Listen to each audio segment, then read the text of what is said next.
My name is Abhishek Podar and I'm at the Museum of Art and Photography to discuss a pairing between a photograph and a sculpture along with Radhika Gaikwad, the Maharani of Baroda.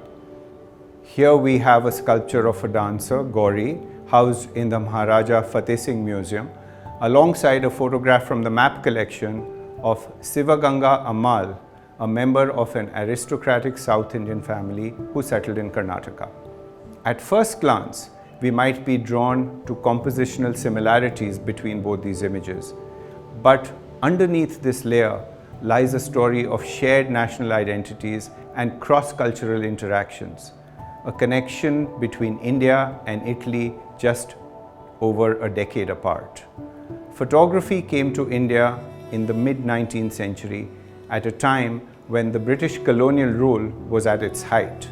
Within the colonies, the camera was used both to document as well as exercise control over the Indian population.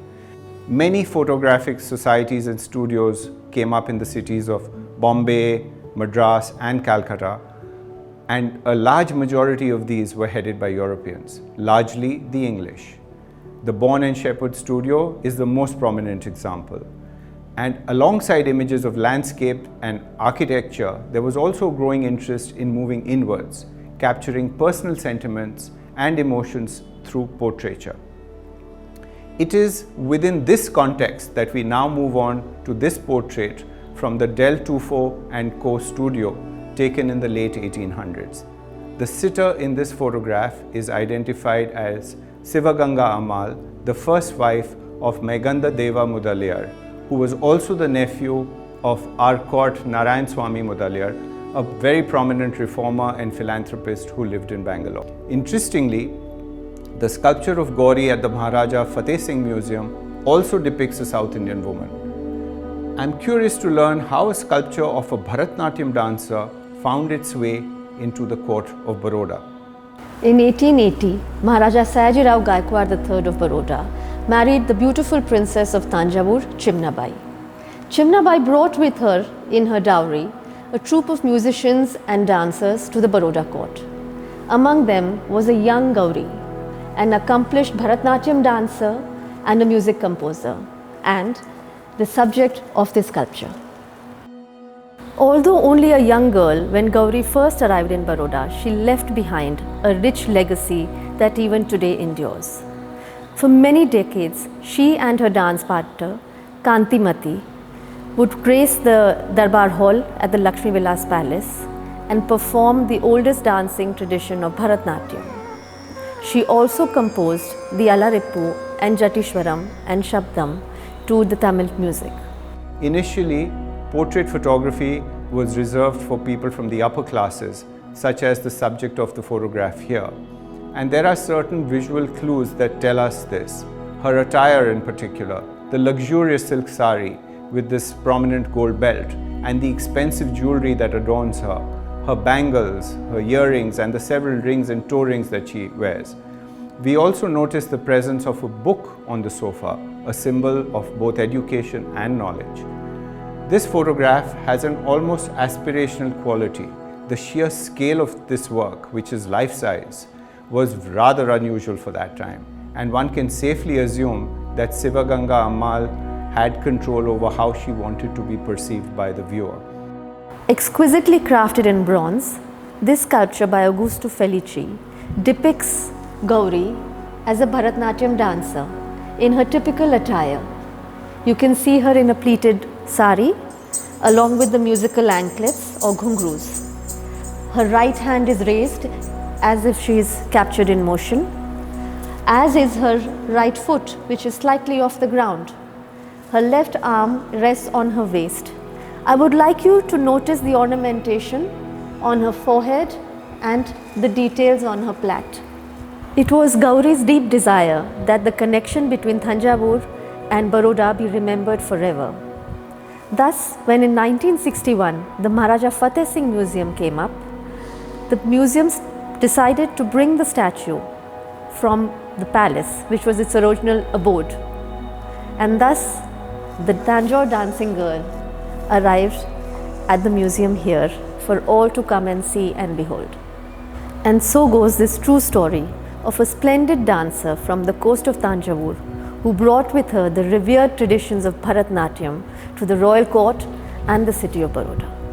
What is really compelling about this juxtaposition between the photograph and the sculpture is the unique connection shared by the maker and producer of both these works. As Radhika mentioned, Gauri was sculpted by Augusto Felici, an Italian sculptor, and the Del Tufo studio responsible for this portrait of Sivaganga Ammal was established by another Italian named Innocenzo Del Tufo.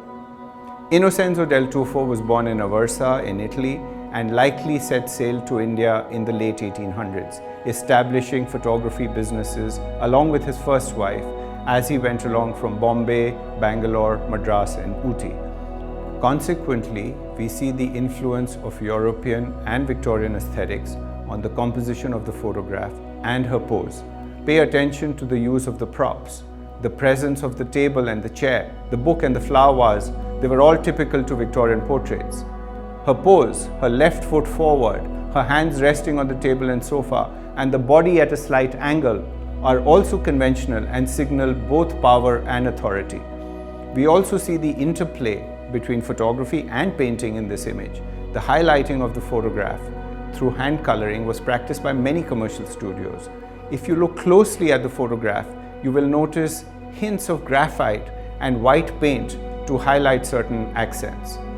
So what we have here are two works from similar time periods, both depicting South Indian subjects, but at the same time with a maker and producer who also both hailed from Italy and coincidentally found themselves in India engaged in the practice of different art forms.